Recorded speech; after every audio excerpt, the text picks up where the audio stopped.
Hey, what's up, everybody? What's up? This is Merch University, and today on the show we have Amanda Balcazar. How's it going today? Hey, really good. How are you, Joe?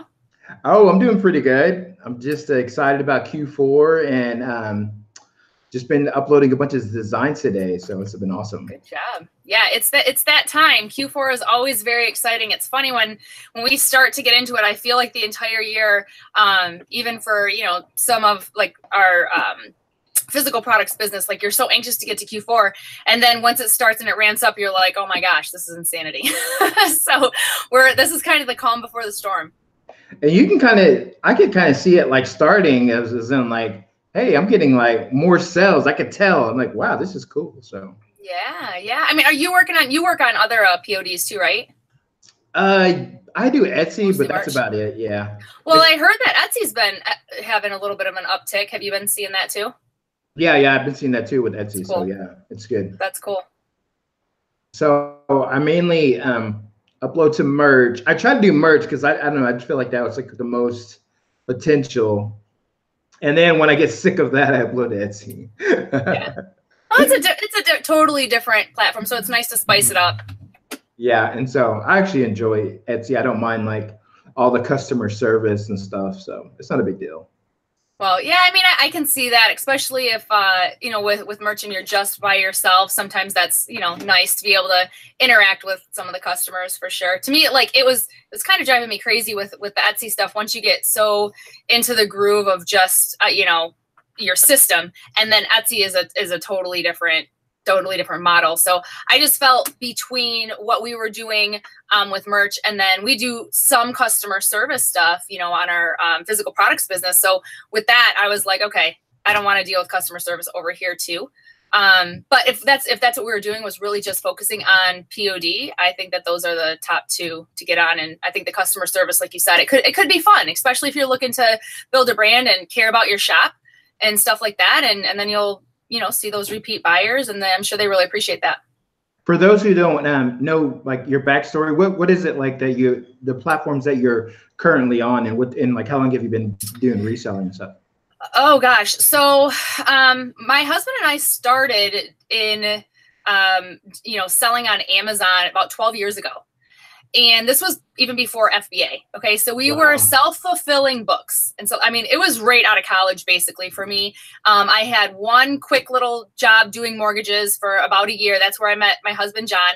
And then after that, I just kind of fell into it. It was so random just to, I had a friend that came over to visit. And at the time, her boyfriend that's what he did. He was scouting for books, actually. So he had one of the old school dinosaur PDAs with the little, I bet you we still have one around here, with the Yeah, little, totally. this was before anybody even did it. So this was before, like I said, before FBA. So he actually was in the beta for a program called Media Scouter, which I don't even think Media Scouter is around anymore.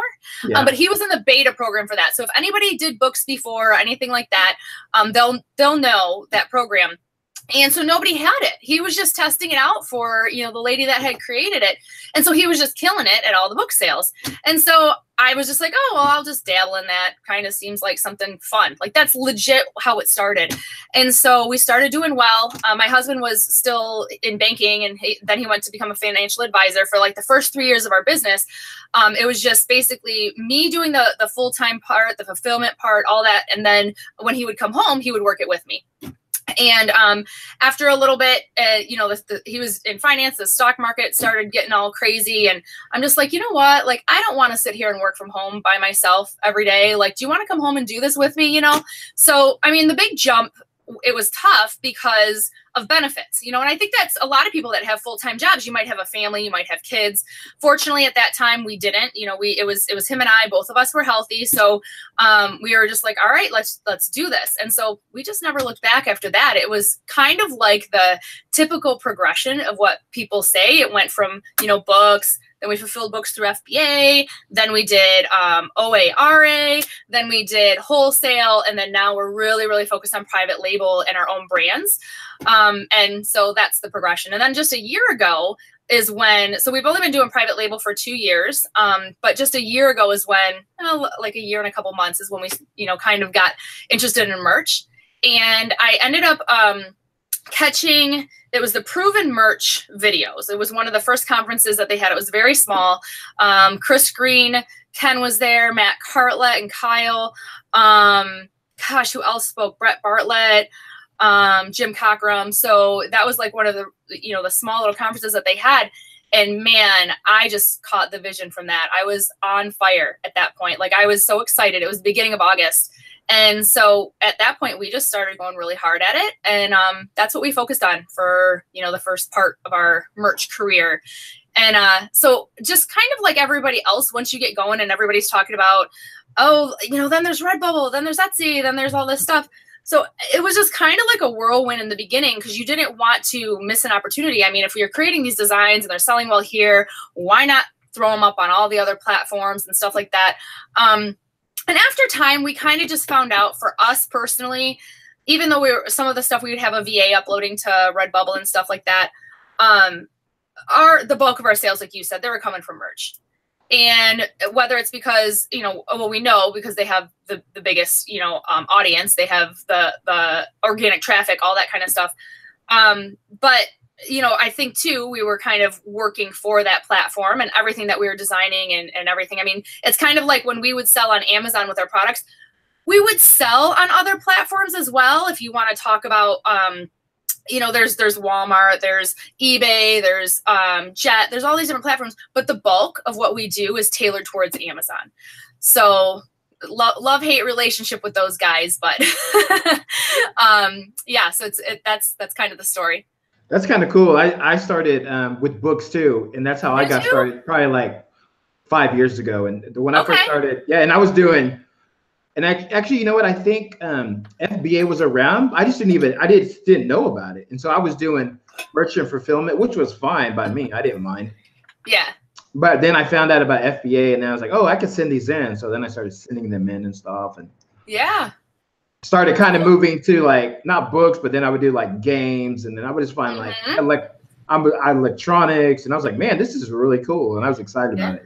I mean, it's pretty wild when you think about it, and you start finding places and you can like buy something for a couple bucks and you're selling it for hundreds. I mean, it's and obviously that's not totally typical, but it happens. And then that's when you get the taste of it. You're like, oh my gosh, like this is incredible.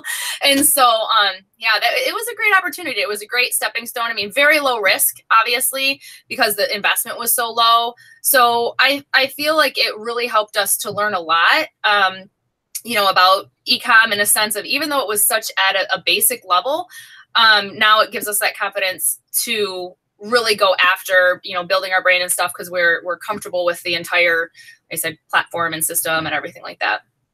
Yeah. So, man, merch is, I like merch now. I like the whole no inventory aspect about it. So, you know, I honestly didn't really know. I guess if I would have thought about it, maybe I would have said, oh yeah, I guess maybe there's print on demand stuff, but I really didn't think it was as prominent as it was, or as accessible, you know. I mean, because once I got on merch, I'm like, wow, this is amazing. And then they're like, oh yeah, like all these companies have been doing it, you know, for years. And it's like, I had no clue. I'm like, this is an incredible service, you know. And you know, now it's really starting to open my eyes up to the possibility of a lot of other things, you know, whether it's pairing some print on demand stuff with physical products, or, you know, just offering those things along on our website when it doesn't cost us anything to do that. I mean, it's a really incredible opportunity in that way. What tier are you guys on now? 16,000. Wow, that's pretty good. That's really good. It's up there, you know. And I don't really understand their whole tiering up stuff. I know that because, you know, they shifted over to having Europe and everything over there. So I think they obviously wanted to have slots, because that, you know, takes away from your slots and everything. But really, gosh, for the past, the progression of how our business went is, initially it was us that was doing everything. I was the one that was designing everything. John was doing the keywords and uploading. And that's pretty much what we did all the way through, you know, our first quarter, basically. And then once we got to the beginning of February of this year, you know, there was a lot of talk about wanting to be able to scale the business. And I could see when they decided to give us a ton of uploads that, oh my gosh, you know, if we really want to do this, we're going to have to build a team. And, you know, if we're going to want to maximize these uploads and really get a lot of real estate and all this kind of stuff. And I realized that I don't really like doing that. Like we tried it for, you know, a few months actually. You know, I had a designer and, that's kind of what, even though I like to design, I just knew I couldn't whip out that many. Like it's not fun at that point. And so I knew we wanted to do more volume if we wanted to continue to grow at a good pace and not make this, you know, our entire life. And so I just realized though, I gave it a good shot of working with a designer and I really liked the guy. He was great. But I just didn't enjoy like having to kind of, you know, communicate something. And then I just felt, because the guy that I had was from the Philippines. Yeah. And when I would communicate something, I realized that he was doing what I was saying, but the problem was is he really doesn't know our culture. So, I mean, I can't really expect anything more from him. I mean, some of his color choices were just, it just made no sense. I mean, the orange, I don't know if anybody uses designers from the Philippines, but they love orange. I'm telling you, I've talked with some people and they're like, I don't get it, but it's just insane. So, I mean, unless it was Halloween, which was fantastic, I was like, this is not good. And the font choices, I mean, it was just kind of all over the place. And so I've tried a couple of different designers, and what I've settled on after giving it a good hard push over, like it was like probably 4 months ago is when I did that. And I wanted to consistently use him for 3 months just to see if I could work with him and get him up to speed. And I just decided that it just wasn't really going to work out all that well. And so, but during that entire time, he was the only one that was doing the designs. And so I feel the design quality was just, it just didn't connect. I could tell it didn't connect with a customer very well. And now I can look at all of my top shirts. I mean, we uploaded a ton of his shirts, and I just decided that, you know what, maybe they're going to sell. My opinion is not the opinion of anything. I see shirts up there and I'm like, these might not be fantastic. I don't like those. How the heck are they selling? You know, whether it's, who knows, if it's traffic or if it's just a different style. You know, everybody has a different style. So I was like, you know what? I'm just going to let it go, relinquish control, and I'm just going to put them up and see what happens. And of course, some would sell here and there. But I really think that was the thing, is that, like, you know, he wasn't designing for the specific customer necessarily. And so I don't think that worked all that well. So we have a lot of designs up over the past few months, but those ones are not really selling. So for the rest of this year, we've committed to, I'm just going to like do the shirts. So I have somebody that very part-time does illustrations. Fortunately, through the whole trying to find a designer, I found somebody that I'm really impressed with his illustrations. And so I am giving him about 5 a week, to where he'll do whatever, you know, I ask him to do, and then I'll create shirts out of whether it's the character or whatever image I have him do. And I think that that's going to work out a lot better, you know, over, like I said, I'm going to commit to that over the rest of the year, just to see, you know, if that kind of changes things a little bit. So before, when you were designing them yourself, how did you learn design, or what, do you have a background design or anything, or just creative? You know, yeah. So, I mean, I'm kind of artistic, and I really like, I like to be artistic, but I also really like business, and I never found something that I was able to be all that productive with. Cause I mean, you have to be really, really good if you're going to, you know, make money at something like that. So I kind of pushed that aside for a while, like my creativity. But so in college, I had one class, and it was split in semester of Photoshop and Illustrator. And so I never really grasped Photoshop a ton. Like I said, it was super basic. But yeah, I had a Illustrator class, and so I knew a little bit about that. And that was enough for when I started that I could do some basic things. And then from then, it's just been YouTube. I mean, YouTube is incredible for that. I mean, anything that you want to learn, and I was just so impressed by the tutorials, the stuff that's, you know, 3 to 7 minutes, and you're knocking out a whole new skill. So what I liked to do is like last year, when I was designing every single day, because I was making sure to hit our uploads, and we didn't have that many, you know, and I think that's another thing that really helped us last year, is it forced you to value your slots and value what you're putting up. So you were only putting up really good stuff because you didn't have that many slots. I can remember when I first started, they dropped us down to 2. Yeah, I remember that. So, I mean, I had to try and figure out how to design. You know, I'm not going to just throw up junk. I only have 2 design. I mean, and that would be 1 design if you're putting them on standard and premium, you know? So, so I just learned that way. And again, I think that consistency of doing it every day, and then I would learn a new skill. I'd search something, I'd learn a new skill, and then I would just apply it to the designs that I was doing over like the next week or so. And I think I'm pretty decent now. Like I can go in and Illustrator. I mean, I'm not great at Photoshop. I'll do a few things in Photoshop, but it's not that program frustrates me a lot just because it doesn't work exactly the same. But Illustrator, yeah, I think I'm pretty good at that now. And again, it's just been from YouTube.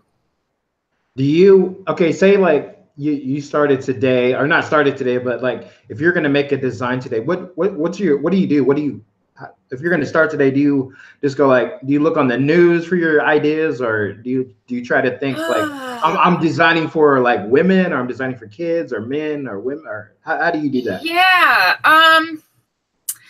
Gosh, a lot of it comes from just things that, you know, have sparked my interest, you know, maybe when I'm out, or stuff that I see on Facebook, or something that John and I see. Now that we've been doing it for a year, there's always things that, I mean, I could go through my phone right now and I have screenshot after screenshot after screenshot if I want inspiration, because I'm not designing every day right now, you know. So if I'm doing that, all I have to do is pick up my phone and I just go through the history, and I'll be like, okay, yeah, like this is just an inspiration. So that's really where I get a lot of my inspiration. To tell you the truth, like I need to get better at research. I really, really do. I'm not, because I am like I like the creative aspect of it. I do not dig into the data all that much, and I need to. I think that I know that it'd be so much better if I was data driven and then create my designs around that. But I kind of tend to lean towards the stuff that I like, the stuff that I think is fun and cute, and I just kind of run with that. You know, I think goofy, fun shirts for the most part do pretty well. Do you are some of your sales mainly text based or graphic based only, or both? Both, definitely both. I don't have many that are just graphics, because again, I mean, with my design, I think it's amazing people that can like do like their entire whole illustration themselves. I've played around with it a little bit. It's just very time consuming. So I would rather have an illustrator do that aspect of it. And me, I kind of consider myself more of a hacker. Like I can take a vector and maybe I'll take 3 or 4 vectors and I'll splice them, whatever, put them together. And you wouldn't even notice. It's funny. I've showed John a couple times. I'm like, oh, look, he's like, this is cool. And I'll show him the original vectors that I like pieced it together from and like manipulated. Like I can use the pen tool and, you know, manipulate stuff to the point where he's like, oh, wow, that's really cool that it came from those. But yeah, like I said, I kind of consider myself a hacker with that. And I think it's mixed. Mostly, you know, I combine the text with the, and I don't think the graphics necessary all that much. I think that's just kind of my girly flair that I feel has to go on there. I think a lot of times, like John will sell shirts that legit just have text on them. And I know people that are really good at, that's one of the things that I'd love to get better at is typography. I think, I can do some fun stuff, but I see some things and I'm like, man, that is it's just an awesome skill. And I think that you could just kill it if you just know, you know, you just have great typography skills and how to like manipulate those and with all the glyphs and stuff. I don't know any of that stuff. Yeah, I really like Illustrator and how you can just like take like a picture or something and then like, you know, take it, you can do everything and make it like expanded and make it all separate and change everything. I love that. Yeah, it's incredible. Yeah. So is that what you mainly use to Illustrator? Yeah. I really like Illustrator a lot. So cool. Yeah. Is that how did you have a background in that? No, I didn't actually. Well, I kind of did, but it was I only mainly used Illustrator ever to like just make like flyers and stuff. So yeah. You know, I was like, hey, I could just use it over here. And so that's kind of how I use it. And actually, YouTube too. Also, I use YouTube a lot. Oh yeah, yeah. Oh, you use YouTube to learn how to learn how to do all that. Yeah. Yeah. No, there's great stuff on there. So. And then now I use my phone a lot. I use the Vintage Design app, and I use the Over app. Actually, mainly, I would say my main one is the Vintage Design app. So yeah. Oh, that's cool. I've not heard of that. I'll have to, John will have to try that one out. He uses Over for his stuff. And it's funny, I went to lunch with my girlfriend today, and she's just getting into doing some private label stuff. So her first product, and she's showing me her listing. It's not live yet. She's like, oh, I just want you to look at the pictures. And I'm like, oh, you know, great job. And I knew she was using Over like last year to do some merch stuff. But then like, so she's showing me, I'm like, oh, I'm like, how'd you get somebody to do those? She's like, I made that in Over. And I'm like, wow, like those look really like their product like pictures that you need for listings, then those have to be really good. I was like, wow, like you did a great job. So it's amazing what those programs can do. Yeah, they're fun. I was like I'll be at home and I'll have my computer, but I'll just be on my phone making designs. That's crazy sometimes. Yeah, no, it's amazing. I love that people can do that. It doesn't have to be fancy, and the stuff will sell. You know, I think research over design actually is better. Like I said, you can have the best design, and if nobody's looking for it, or you know, if it's and if nobody can find it, then you're not going to sell it anyways. Exactly. So you went to the merch conference, right? Yes, I did. It was really awesome. This was my first one. So I hadn't gone last year, but I went this year. And I was incredibly surprised. And I don't want to say this as I had like low expectations, because I didn't. I didn't have as much expectations for the variety and the high level of information that was delivered. I felt that they really took it to that next level, to whether somebody was new or whether somebody was seasoned, in merch, or even in other, print on demand or other aspects of Amazon or anything with e-commerce.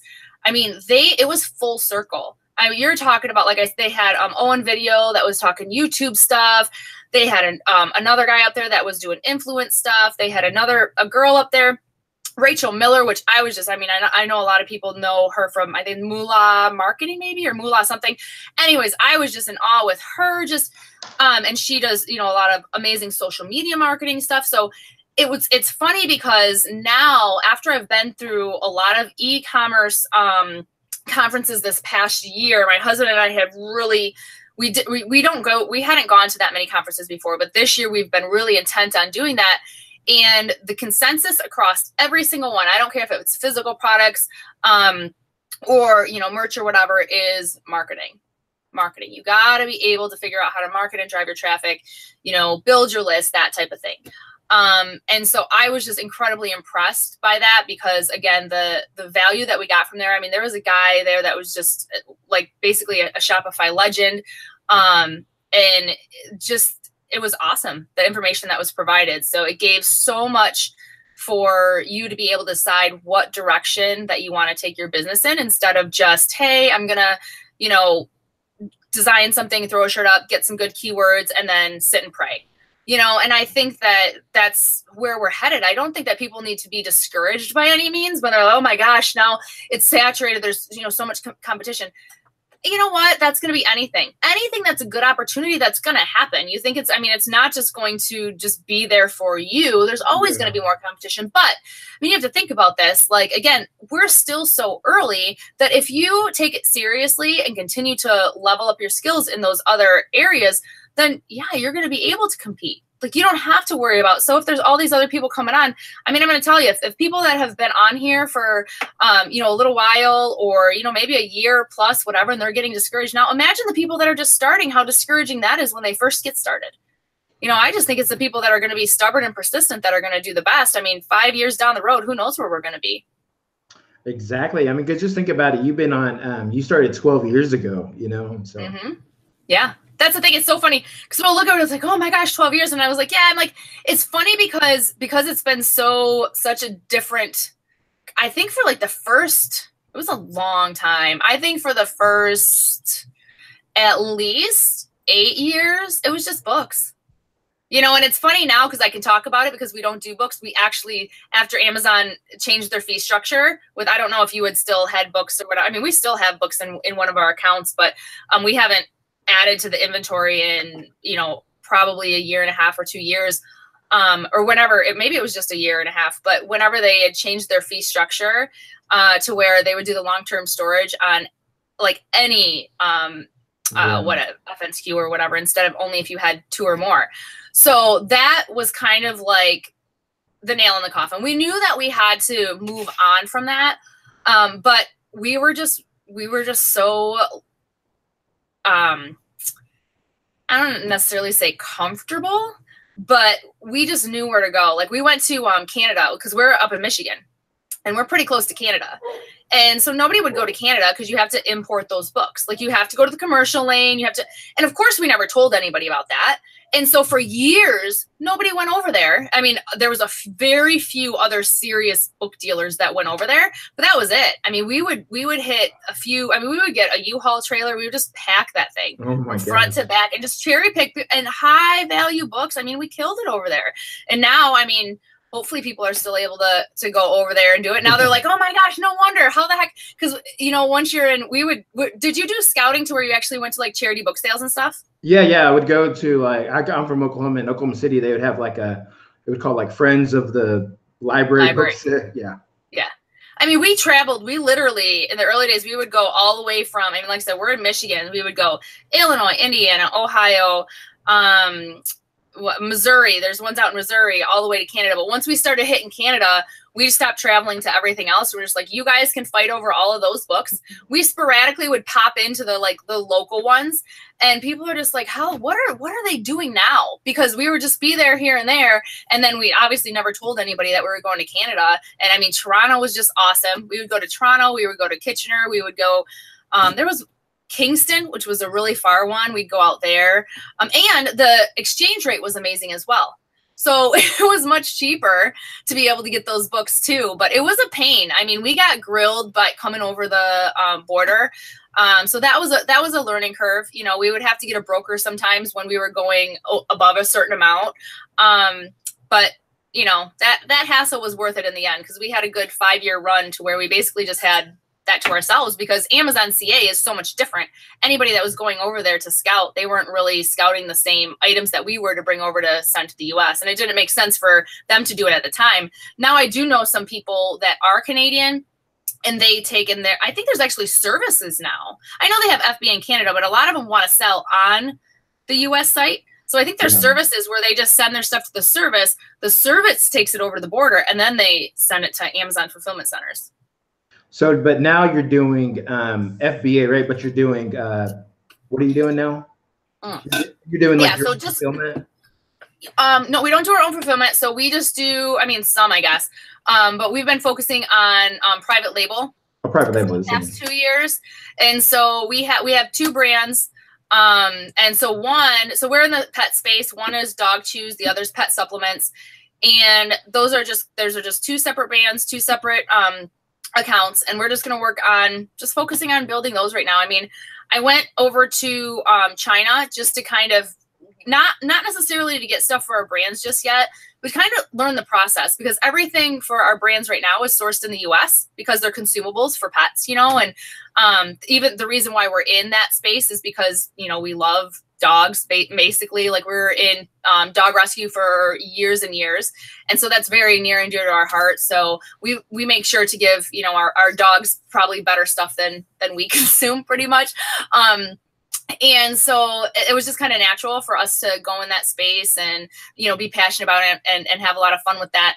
But, you know, we knew that there's a big opportunity with being able to have things created for you, manufactured, and then be able to bring them into the US. So we kind of just wanted to start that process just so we can get a little bit of experience. So we're going to be getting our first shipment here probably like within the next month.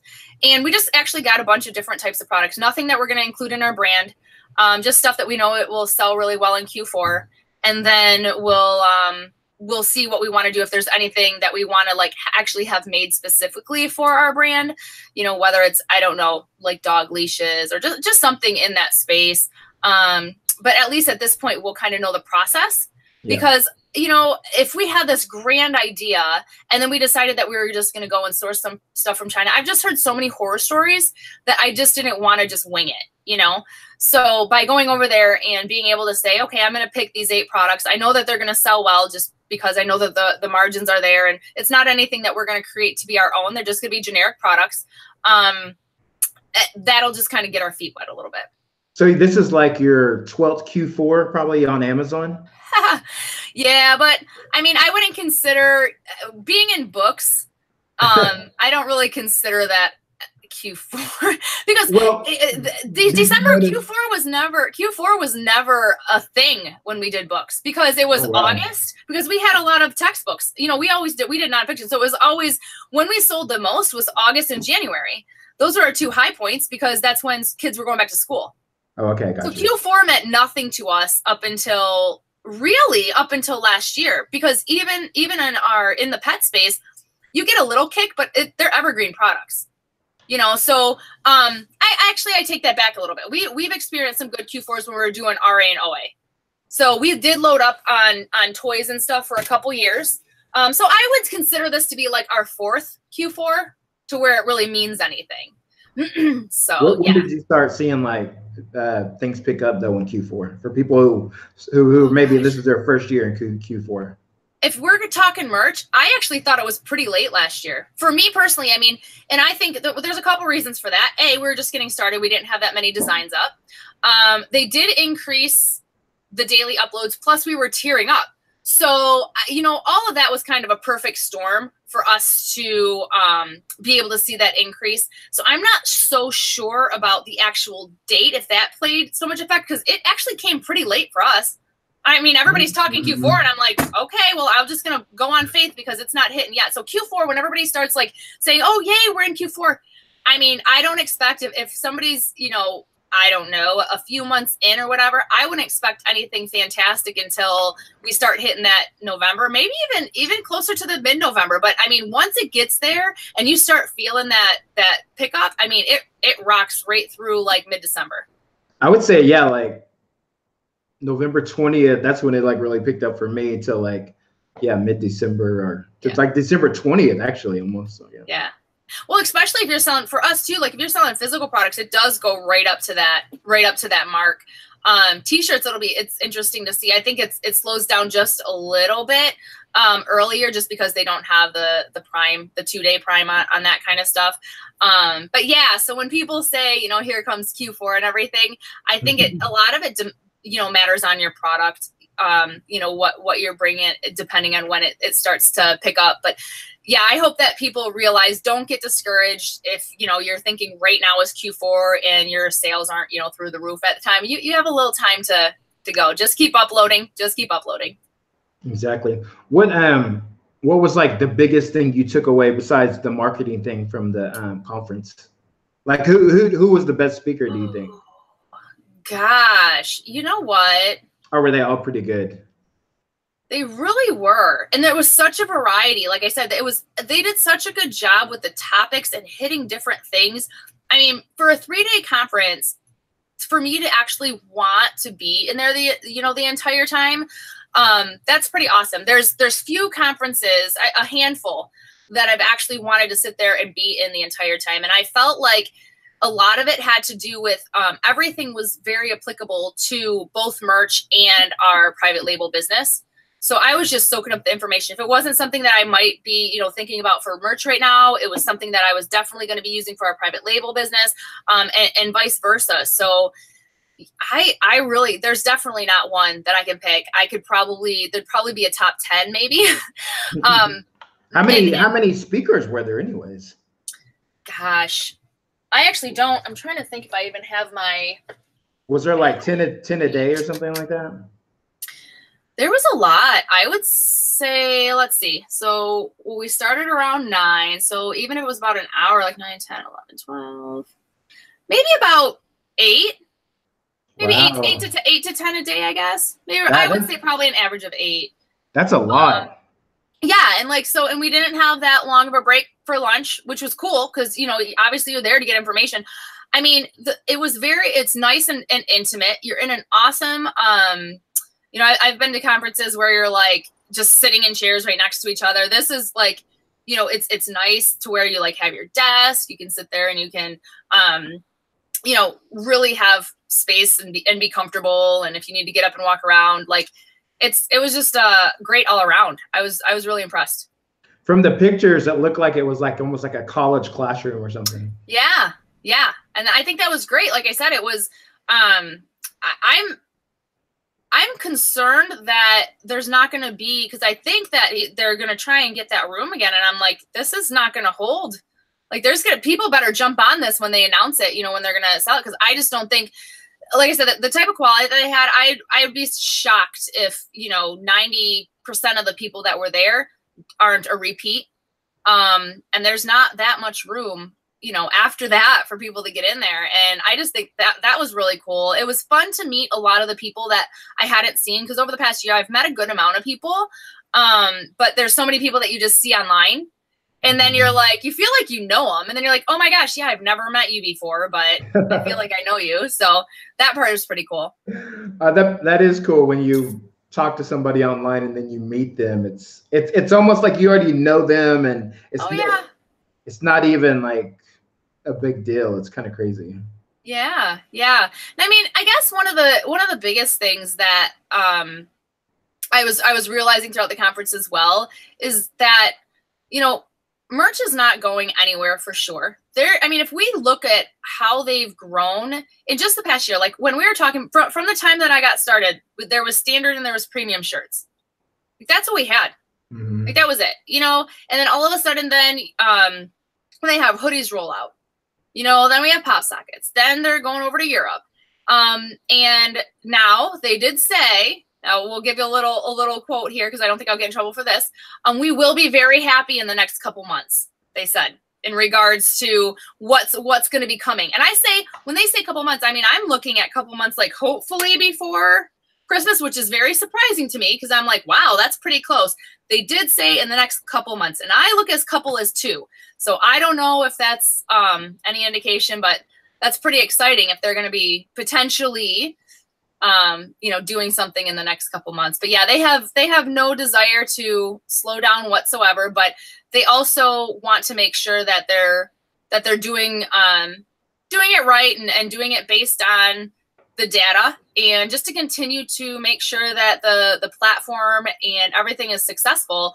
And you know, obviously we've known that there's been glitches and things like that. And they don't want to do that, obviously. So, but they're a very fast moving company. So they're just trying to find that balance and keep pushing it. And they do care about, they know that this is something that we care about, and they do care about the people that are the content creators on there. So that's kind of neat that's very important to them. Was it just like was it like the main guy, the president of merch, kind of like the head guy, the director? That Miguel guy, that he's in the news all the time. I mean, so. Yeah, we actually had, he was actually able to come and speak with us. Okay, yeah, cool.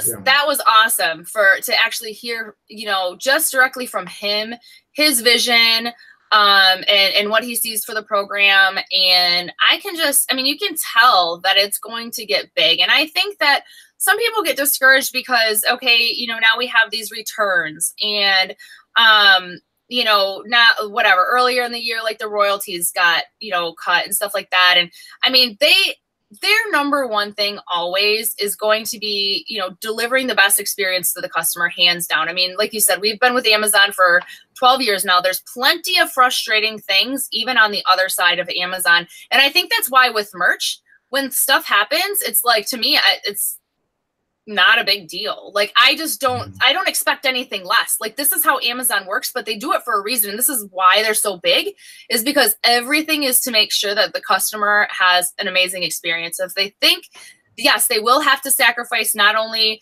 you know, they'll sacrifice their profit, they'll sacrifice, you know, the content creators or their sellers or whatever in order to make sure that that's what they're delivering. And so sometimes it might stink, but that's why they have, you know, such a loyal customer base as well. So you can't have one without the other, really. Cool. So you also have your own show, right? And what days does that come on? And yeah, so it's funny how this even happened. It was so random, but so I am an admin in the Girl Boss group, and girls only, right? In the group. It is girls only. Yes, Miss Amy Herberger, the queen of merch herself, Miss 100 tier. It is a real thing. Or 100,000 tier, sorry. It is a real thing. And I think she is the highest tier, as a matter of fact. She did a killer talk. Definitely one of my tops on there. And so she had started the group actually probably a year before I had been, probably right around when I got started, but I wasn't really like super involved in that. And, you know, I had become an admin after some conversations with her. And one day we were in our admin chat, and somebody's like, oh yeah, you know, we should probably throw out some content out there and, you know, share it. I think it'd be really good for the group. But then we came up with the idea of having like a page so that it's not just content just for our group. Like, I think the thing is like, I know that people are like, oh, guys want to like, oh, why is it just a girls group thing? You know what? Obviously, guys and girls are different. And you can go to different groups, and there's a lot of, you know, craziness that can go on. Amy really does a great job of keeping it totally positive. Like, most of the guys, if they were in their A, they probably wouldn't really, I mean, outside of the incredible, you know, content that Amy does deliver, she does a really good job there. A lot of times now she's sharing it over on the page anyways. So it's just more of a I don't want to say girly, but like a soft, like, and because she can be hard hitting as well. I mean, there's a lot of boss babes in there, whatever you want to call it, but it's more of a chick thing, to where it's like, you know, it's that support, and you go in the other groups, and each group has a different flavor.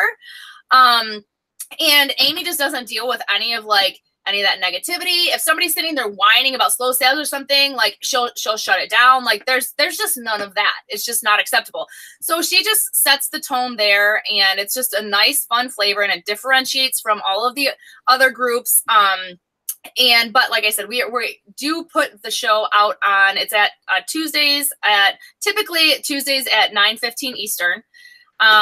And we throw it up on the page as well. So I'm not sure if we're going to like do anything where it's with YouTube or not. Right now, we're just doing it live. And if anybody's been catching it and noticing that we've had all this stupid issues with Be Live TV, we are no longer using that. So just expect that we will be smooth sailing coming up this Tuesday. How many episodes have y'all done already? Gosh, I don't know. Oh, and I have to mention, because I think people get confused. So the girl, I actually have, I do it with another girl. Her name is Amy Springer, and she's freaking amazing. So that's a lot of fun, is doing it, you know, with somebody. And so I think we've probably done maybe 12. And now at this point, I really don't know where those are, because I'm canceling my Be Live. I don't know if they're like, I told you, I'm not very familiar with like, you know, taking those videos and doing something with them. So we should probably do something to where they'll live on, like maybe through YouTube or something, but we'll have to look into that a little bit. This was totally a spur of the moment thing. And we're like, okay, yep, we'll jump on and do it. And Amy's like, yeah, I'm in. So I'm like, okay, that's just how it started. There was no real, you know, planning or anything like that. And we just, you know, kind of winged it a little bit, but it's been fun. And for people who don't know Amy, she's also on Merch Money, part of Merch Money. She is, yeah. Oh my gosh, that was fun. Talk about that. I got to meet Amy Nicholas as well, the POD Power Punch, or she's awesome. Actually, well, get this. Well, I'll say this. We actually not only had met, we actually had to, in the house, we had a bunch of girls in the house, and we had to share a room, and we slept in the same bed together, actually. Did you? Who all did you get the room with over there at the conference? Yeah, so we were talking on the side, and we actually wanted to get a really big Airbnb. It was actually going to be co-ed, because there was like Matt and Aaron Sharon, and you know, RJ and Matt Cartlett and Anas, and there was a bunch of different people, including all of the girls. And so we were trying to find a really big house. Well, I mean, it's Seattle, so you're not finding really big houses. So we actually ended up getting a house that could sleep. It had 1, 2, 3, it had 5 rooms, and 2 of the rooms, well, one of the rooms had 3 beds and the other room had a king size bed, which is why Amy and I ended up being in there to share a room. But there was, so it ended up being that's the biggest house that we could get. And it was still like a train ride or a 15-minute cab ride from the conference. So we couldn't go out any further. So that's it. So it was me, gosh, I'm not going to even try their last name. So if you know them, me, Cassie, Mary, Amy Herberger, Amy Springer, Kristen Harris. I'm not Amy Springer. I'm sorry. Amy Nicholas, Kristen Harris, and Nicole Vanderhoop. So I was like going through the rooms where everybody was staying. So that was really cool. It was just nice to kind of be, you know, we've met, a lot of us had met each other before at different things. But it was nice to kind of just chill on a couple of nights and hang out and, you know, kind of bring back what we came from the conference and kind of talk that out and all that. So is a big part of the conference, is it really good just to network and be like, oh, we all do merch? Absolutely. And I think it's fun because so many people, a lot of people do a lot of other things, you know, and I think that's huge. I think that if you've never been to a conference before and you're sitting there feeling like your only connection is through these groups, which are amazing, I think that helps a lot of people. When you get to the conference, it's just at a totally different level, and just connecting with people at a totally different level too. It was interesting. There was this one gentleman, his name was Drew, and he was on one, I think he was, I don't know if he was on our show making comments or he's on somebody else. I think it might've been ours, but he had said he lives in Seattle and he's new to merch. But he's like, gosh, I'm always so leery of these, you know, conferences that are $500 that I'm going to, you know, walk away disappointed. And I was like, get there. I was like, you live in Seattle? I'm like, get there. So he's like, I'm going. So he went. That night, I was like, okay, great. You know, make sure you say hi, you know, when I see you. The first night, there was like an additional presentation in the evening. And we were up there and he comes up and he's like, oh my gosh. He's like, you know, thank you so much for, you know, telling me to come. He goes, I'm done. I've got my money's worth. Day one. He's like, that's it. He's like, I'm good. And I was like, I know, it's a big thing. And then he's continuing on. Because then obviously there's day 2, there's day 3. It's not just the learning. It's, you know, like you said, connecting with a lot of different people. A lot of different people will form, you know, different partnerships or different masterminds or whatever it is just coming out of there, because you realize when you're chatting with people, you can get a good vibe of something if there's just like, okay, yes, people want to help people. You know, it's just, it gets a little impersonal when you're online and you're like, you don't know, you know, some people want, if you want to share your design or something or you want somebody to look over it, you know, you're a little like shy about that because you know that all this stuff is going on, like, who do I trust type thing. And when you get there, I don't know, the merch community is pretty special. That's for sure. It was awesome. That's cool. I'm glad you got to go. I mean, I hope I get to go next year. So yeah. Make it happen. They'll announce it soon. Make it happen. Just go. Just go. And that was the thing. I mean, it is in a really, really nice hotel. And so that is why, I mean, there's a good amount of people that there's Airbnbs that are like closer if you get a smaller place, you know? And Seattle's a really cool. Was the conference in a hotel? Yeah. It was in the Grand Hyatt or Hyatt Grand or whatever it is. And did a lot of people stay there? Expensive. Yeah, I think so. I mean, there's a good amount of people that stayed in other places, but I mean, if I didn't remember correctly, it was like almost $400 a night, or maybe with taxes and stuff, that's what it was. I mean, It's just, you have to realize it's right downtown. It is one of the top hotels down there. But I mean, you don't have to stay down there. There's other places within walking distance. And so, or, you know, you cram into one room, whatever.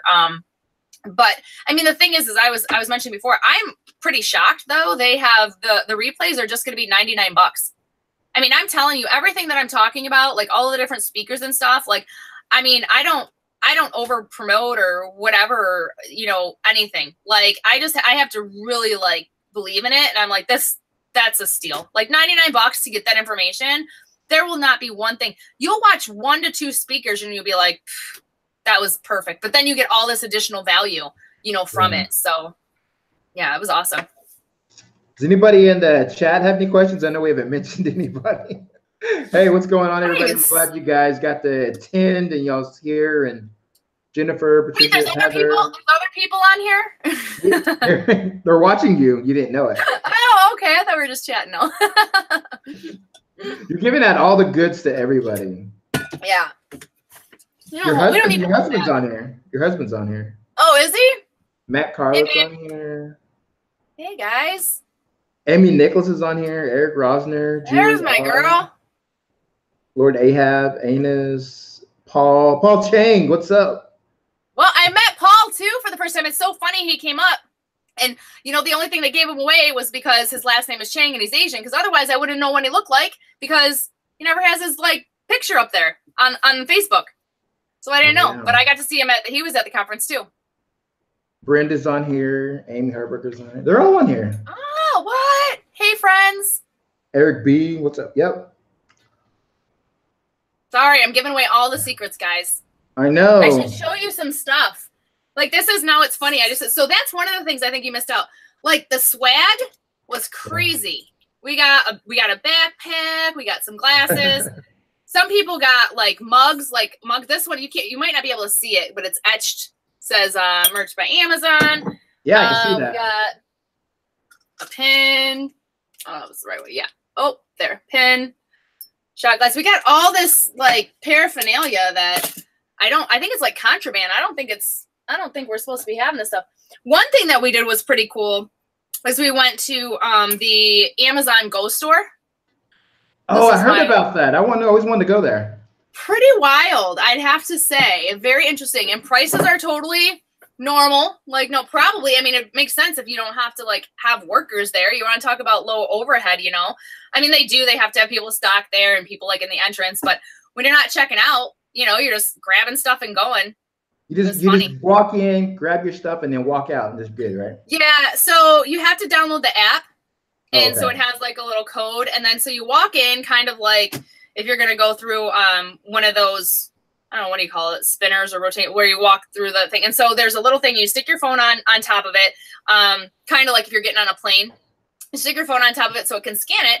And then that's it. You just walk in. And even if you let somebody, they have to stay with, and I didn't figure this out. This will be fun for somebody to explain to us because I didn't figure it out. But if you walk through and then say you want to let somebody else in with you, you can use your phone to scan them in too. And as long as they stay in proximity, anything that you take or they take will charge to your account automatically. And then you can't like grab something from them either because I guess it messes, I don't know what it is in there. But yeah, it was pretty funny. It just charges it right to your Amazon account. You get an email and everything, and it was cool. What did you grab? Just the coffee mug? I did grab the coffee mug because I was like, yeah, this will be cool. I grabbed and a kombucha because I hadn't had. I really like kombucha, and so I didn't have that while we were out there. So that's all I got. What is the city like? Was it really cool to be there? Have you been there before? Or? I've not been there, and it was a super cool city. I loved that the public transportation was so readily available, so easy, so inexpensive. And I've heard that the traffic was pretty bad, like when we were going to the airport. So, I definitely think that, utilizing, because we were going back and forth from the house, sometimes we use the train. And if it wasn't like during rush hour, we were able to use like the Ubers and stuff. But, it's a really cool city, and I'm glad that it had good weather. Like we walked down there and I didn't even get to do half the stuff that you could actually do in Seattle. So maybe next year, see if John comes with me and we'll do some of the other stuff. Like I've heard, you've heard of like Pike's Fish Market. Yeah. I've never been there. John was telling me to go and I'm like, no, unless somebody else insists, I'm like, I'll wait and go with, him and I'll go. Like when we go on business trips and stuff, like we have fun, but I don't try and go and do all of those types of stuff that, I'd really like to do when he can come. So, yeah, you guys they need to like schedule like, all right, we're going to go here as a group or something. That'd be fun. Yeah. They had that. Like, I'm trying to think of what else was down there. They had like the big Amazon like domes, those biodomes. I took pictures with those. But that was it. We went to some good restaurants, but yeah, we were just busy talking and hanging out and, in the conference. So. Y'all should have got to go see the business of merch by Amazon. Yeah, right? Yeah. That's cool. Well, I'm excited for all the new things that are coming. there's been so much new things already with all like the UK and the Germany and the tier ups. I mean, it's already exciting anyways. So I'm just like kind of overwhelmed. So they're going to be adding more stuff. I'm just like, hey, cool, you know, add it on. Right. You know, the cool thing is that a lot of the things that are pressing in the community, they know not only are they high priority, you know, of things that like we want, they're high priority of stuff that they want as well. You know, there's just so many moving parts, you know, it's not just like, hey, let's just add another product, you know, because then you have to take into account so many different things. Like, obviously, even if you just think about different shirts, like Pop Sockets was a great one because that's one item, one size. You know, so that was a great thing to roll out. But if you think about it, you know, a lot of people have been saying stuff about, I know, voting that they, you know, want tank tops, or, you know, some people are saying, okay, they want phone cases. I'm trying to think about mugs. So like, these are kind of the things that we've been hearing that people have like said, okay, these are what we would like, you know, next. But I guess you kind of have to think about what that does to the entire process, because, you know, printing on those different things, they're different materials, you know, different sizes too, you know, when it comes to, I mean, if they do tank tops, I hope they do ones that are like those Bella tank tops, because I think that those are the ones that would sell the best. But I mean, I don't even know if that's something that if they'd have to use different size things or whatever. But then you have tank tops, you have, each one of them has a different size, each one of them has a different color. So it'll be interesting. I think, you know, phone cases are just as complex as well, because now you have a phone case and you have all these different phones that you have to, you know, be able to print on. So I don't even know how all that would work. I think that's pretty crazy. Did they say anything about all the stuff that we already know, like Pop Sockets or anything like that? Or what's his, he more just give like a general talk about merch, and then at the end say, we're going to add this new stuff? Or? Well, yeah, it was a nice overview, a great vision. And to hear from the person that's basically directing the ship, you know, I mean, it was awesome to have that overview and that vision. And I mean, you know, the big stuff, like he said, he didn't like give any specifics as to what's coming up, because pretty much when they're ready to go with something, then we know about it. You know, they deliver it to us. And before then, there's really no reason for him to say XYZ is going to come up, because when there's so many things that have to happen before that, the last thing that you want to do is bring something up and then, you know, it doesn't happen for some reason, you know? So, no, just realizing that they are, as much as they've done in this past year, they've got a massive vision to keep plowing away. So it'll just be exciting. Yeah, it's exciting for sure in the months to come. So we'll see if anything happens before Christmas. I don't know. Like I said, that's a couple months. Well, I don't know.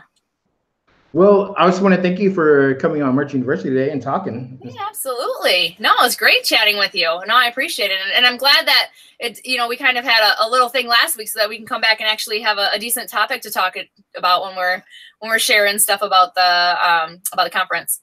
Yep. So you guys make sure to go watch her and Amy's show on Tuesdays. At what time? 8 p.m. Yes, 9:15 p.m. Eastern time. So yeah, that would be 8:15 yours, right? Maybe yeah, Central time. So all right. Yep. So go Girl Boss page. Everybody's welcome. Go ahead and like that, and yeah, we'll be live on there, and we just have fun. So I'm not sure what we'll talk about this time. We've had some pretty serious topics lately, just because there's been a lot of that going on. But I think we'll probably do something a little bit more chill next week. So. All right, guys, y'all have a great day, and we will talk to you later. All right. Thanks, Joe. Take it easy, guys. Bye.